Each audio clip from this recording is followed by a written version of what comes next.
With previous leaders Kingston Technical idle on the day, title holders Jamaica College took advantage to move atop Group A of the Issa Manning Cup after their 7-1 win over Kingston High at Jamaica College.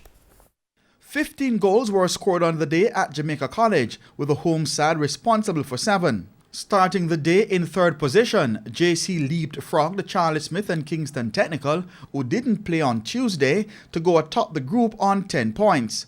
Dwight Merrick and Marlon Pennycook scored 2 goals each as JC recorded their third win of the campaign to put them in a position to advance from the group. Well, the objective after the KT game was to win the next 4 games. We win 3. There's 1 to go. We have to win that, and then at the end of that, we see where that takes us. The other 8 goals at the venue were between Calabar and St. George's College.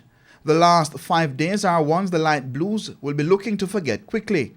Following a 6-0 loss to JC on Friday, St. George's suffered another heavy defeat, going down 7-1 to Calabar. The game was only 2 minutes old when Rashid Kelson broke the deadlock to put Calabar ahead. St. George's College got a 9-minute breather before Kelson returned to add a second for Calabar.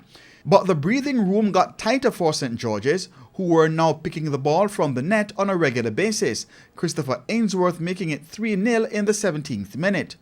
Adrian Reed Jr. temporarily halted the rout when he threw St. George's College a lifeline in the 20th minute.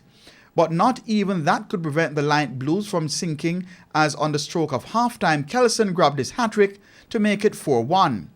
12 minutes into the second half, Omario Henry made it 5-1 in the 57th minute.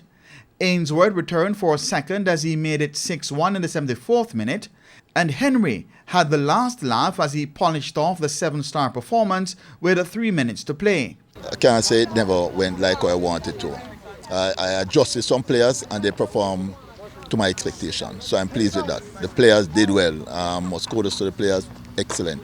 In other matches, Camperdown's perfect record ended in a 0-0 draw with St. Jago, while Mona High edged the Wolmers 1-0. Keon Rayner reporting for TVJ Sports.